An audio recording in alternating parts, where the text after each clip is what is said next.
Automation ain't new, so what's the big deal?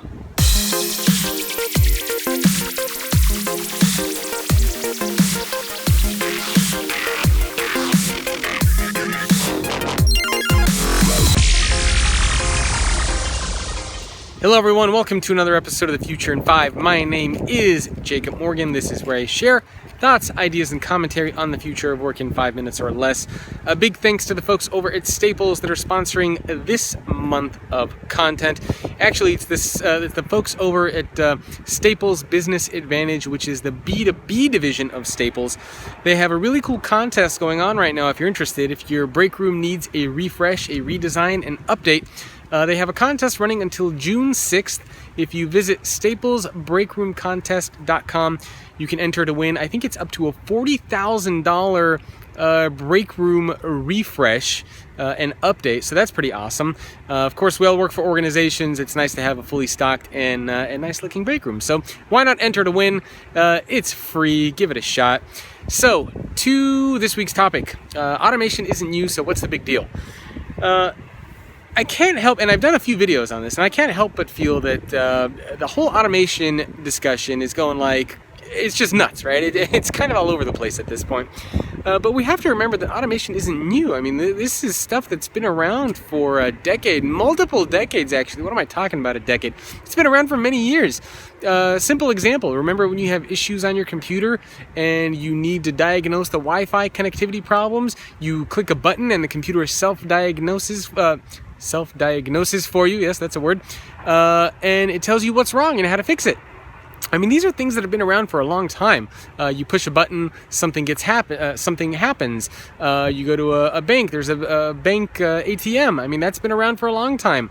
Checking in at airport kiosks without having to see a human, that's been around for a while. Self-checkout at grocery stores, that's been around for a while.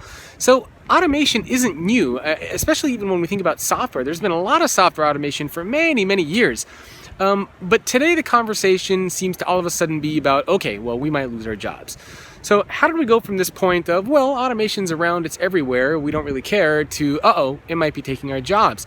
Well, I think it's because, and I'm pretty sure it's because the type of automation we're talking about is now different.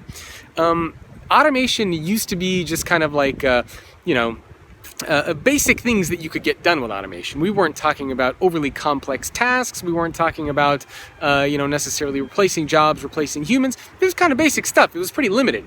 But today, automation has gotten so sophisticated and so complex. I mean, we're talking about artificial intelligence, things that understand how we speak, that understand how we talk, they understand semantics, facial expressions, facial gestures. We're talking about a whole new world, a whole new level of automation, a whole new level of robots. So now all of a sudden, it's not about, okay, well, I'm going to push a button on my computer to see what's wrong with my Wi-Fi. It's all of a sudden about, hey, wait a minute. Can this piece of software do my job for me? Can this robot in a manufacturing facility do my job for me? And that's because the level of sophistication for these bots, the level of sophistication for software has gotten to the point where it is now able to actually do a lot of the things that we do. It's not just about the basics anymore. We are now at a point where we're legitimately talking about, hey, do we need as many lawyers to read through thousands of documents for past case files? Do we need as many doctors to go through as many medical records now? Or can we use something like IBM Watson to just pull up that information?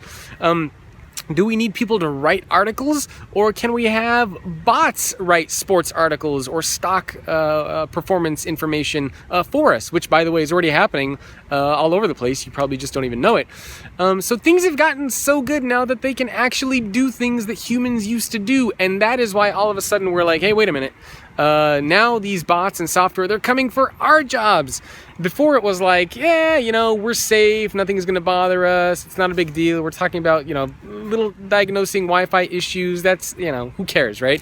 But now that the bots are so good, now that the software is so good, they're coming for our jobs. It's like, hey, wait a minute, all right, now all of a sudden we're freaking out a little bit and trying to figure out what to do next. So I just think that we need to remember software automation isn't new. Bots aren't new. What's new and what is evolving at such a rapid pace is the level of technological advancement. It's the things that these bots, the things that this software can now do. It is unbelievable, and it's only going to get better. It's crazy better, actually. So what do we do in that kind of a scenario? This is a video, separate topic that I've done in the past, but I'll just give this little piece of information. Take it with you, if you will, and then I'll kind of wrap up. The greatest thing that we can do is learn how to learn. Don't stand there and wait for software or bots or automation or whatever to come and take your job away or to take away part of your job. Learn where to learn, right? Take courses online, watch YouTube videos, take your own personal and professional development into your own hands. That is the best way to future-proof your career and your organization. All right, I'll stop here because I'm over the 5-minute mark and I've been rambling for a while. Curious to hear what you think. Leave me a comment below. If you want to sponsor a month of content, videos, podcasts, etc., you can email me, jacob@thefutureorganization.com. If you want to connect with other global organizations around the world and their leaders, visit fowcommunity.com. That's the Future of Work community. And last but not least, make sure to visit Staples Break Room Contest. You have until June 6th to enter to win if you are interested. That's it for me. I'll see you next time on an episode of The Future in 5.